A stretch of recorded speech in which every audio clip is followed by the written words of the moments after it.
Hi, and welcome to episode 1, The Truth No One Tells You About Purpose and Why We Drift.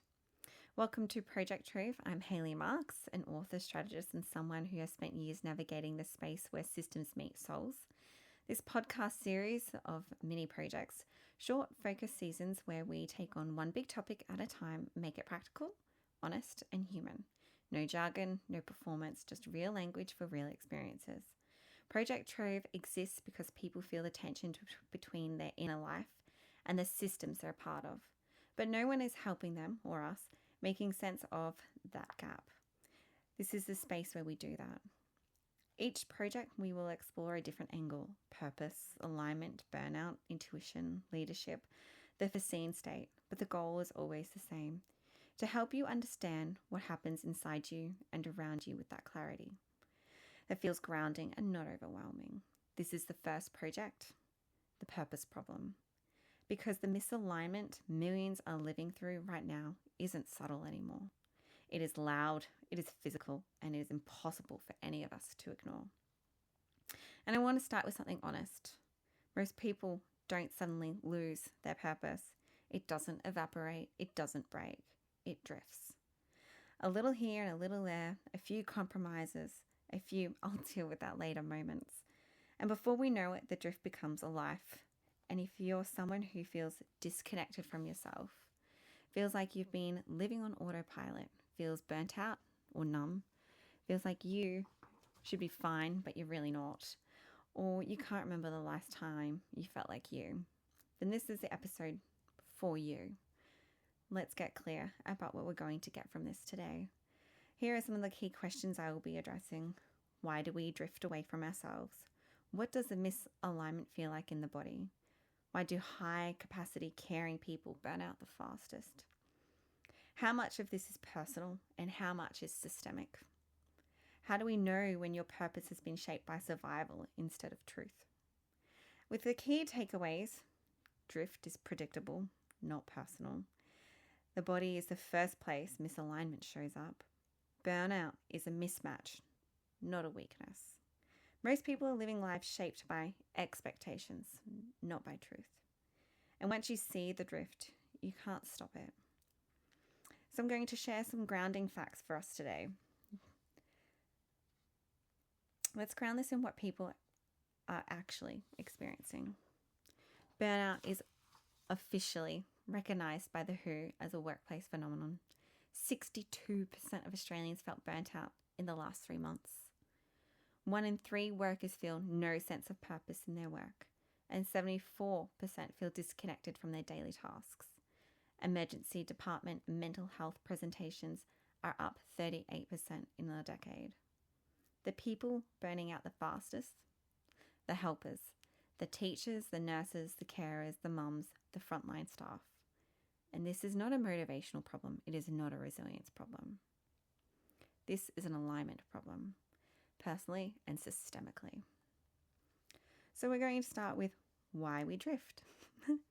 No one chooses misalignment. Nobody wakes up and goes, yes, I would love to live the next 10 years performing a version of myself that slowly destroys me. The drift is very subtle. And sometimes it starts in childhood because you are being praised for being easy, responsible, capable, independent. And I remember being young thinking the goal was to be low maintenance, to not need too much, to not rock the boat. And when you learn early that your safety or value is tied to how little you inconvenience others, you become excellent at self-abandonment. You override your internal cues to maintain external harmony. For others, this drift starts in your 20s when you take the sensible job or follow the path that makes sense on paper, to stay in relationships you've outgrown because it looks stable. For many people, the drift starts in adulthood when every hour is spoken for and your identity becomes a functional role instead of a person.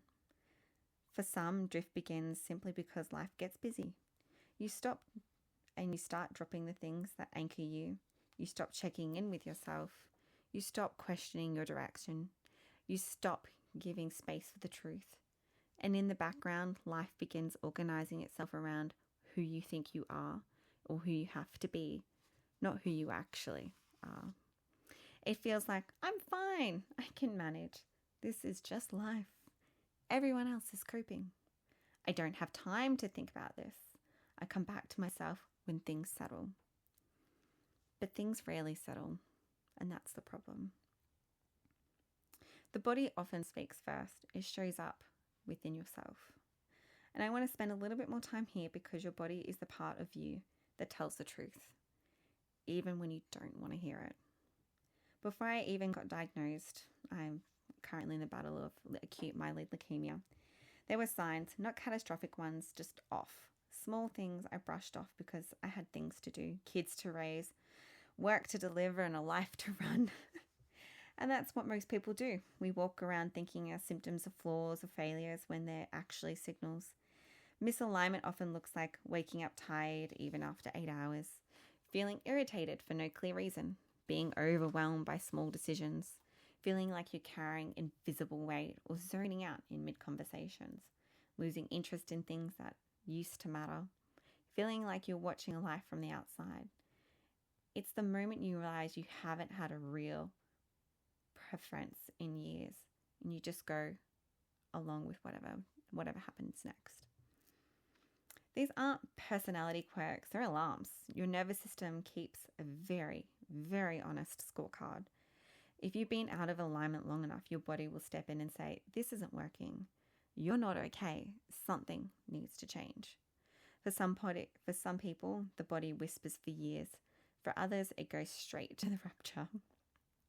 And that rupture can be anything: burnout, illness, breakdown, relationships ending, career change, or that moment you wake up and think, I can't keep living like this. Your body isn't punishing you. It's trying to protect you. Why aren't we taught any of this? Let's talk about the bigger picture. People who doubt themselves are easier to direct. People who overfunction don't question workloads. People who are exhausted don't change broken structures. And people who drift become predictable. And we live in systems that depend on misaligned people. Think about school. You're rewarded for sitting still, following instructions, ignoring your body, and pushing through fatigue.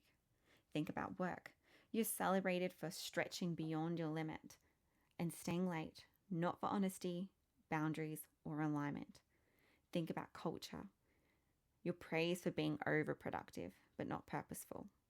And because nobody explains the cost of misalignment, we just assume it's normal. We make jokes about burnout if it's part of adulthood. We call collapse a rough patch. We call numbness just being tired. We call overfunctional being reliable. You're conditioned to disconnect from ourselves, and then you're confused when our lives don't feel like our own. For me, my catalyst was, and something that I want to share with you that I haven't spoken about publicly, but it's important for context. And it's not going to stay grounded and simple. I mean, it is going to stay grounded and simple. My wake-up call about alignment didn't come from this medical diagnosis of leukemia. It came earlier when I was working in corporate in a role I loved, with clients I genuinely cared about, but inside a system that said people first while running extraction, pressure, performance, KPIs. I didn't leave because I couldn't cope. I didn't leave because I wasn't strong enough. And I didn't leave because I lacked resilience. I left because my body couldn't keep paying the bill for a job that wasn't built for humans. Every morning was a negotiation with myself. Every meeting felt like another quiet self-abandonment. I couldn't justify staying in a system that asked me to disconnect from myself just to get through the day. So I walked away. That was my catalyst, choosing alignment over endurance. There's a second catalyst, and this one is a little different. As I mentioned, I'm currently in the middle with a fight of acute myeloid leukemia, and I'm not sharing this for shock value or anything like that. I'm sharing it because it completely changed my relationship with time. My battle with acute myeloid leukemia, or AML, didn't teach me who I am. I know who I am. It simply removed the illusion that I could wait for perfect before I started living as who I already am. Suddenly, all the things I'd been saying I'll do later, when it's ready, I'll refine it. This draft isn't quite right. When life settles down, became impossible to justify. Because the truth is, life doesn't always wait for us to feel ready. And sitting in hospital rooms and watching numbers rise and fall on charts and feeling both strong and vulnerable at the same time. Something clicked. My work, my writing, my voice. They're not things I can procrastinate anymore. They're part of who I am. They're part of how I process and how I heal and how I make meaning and how I serve. AML didn't just create urgency out of fear. It created honesty. It stripped away any of my perfectionism. Look at me being all vulnerable. It made it impossible to hide behind drafts anymore. And I made this very clear. Inaction is its own kind of self-betrayal. And perfectionism is just fear dressed up as preparation. I'd already stopped betraying my body when I left corporate, and now I'm learning to stop betraying my time. And that's why this podcast exists. Not because everything is polished, not because everything is ready, clearly, but because this is who I am. Someone who speaks, writes, builds, and makes meaning from places where souls meet systems and where systems meet souls.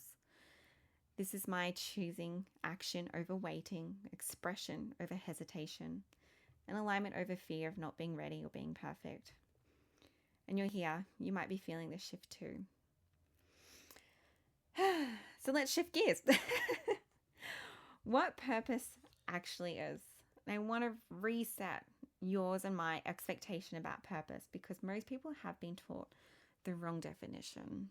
Purpose is not a lightning bolt moment. It is not something you find. It is not a job title. It is not a passion test.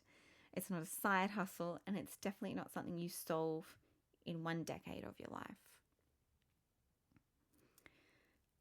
Your purpose at 20 is not your purpose at 40. Your purpose as a parent isn't your purpose as a professional. Your purpose in a crisis isn't your purpose in healing.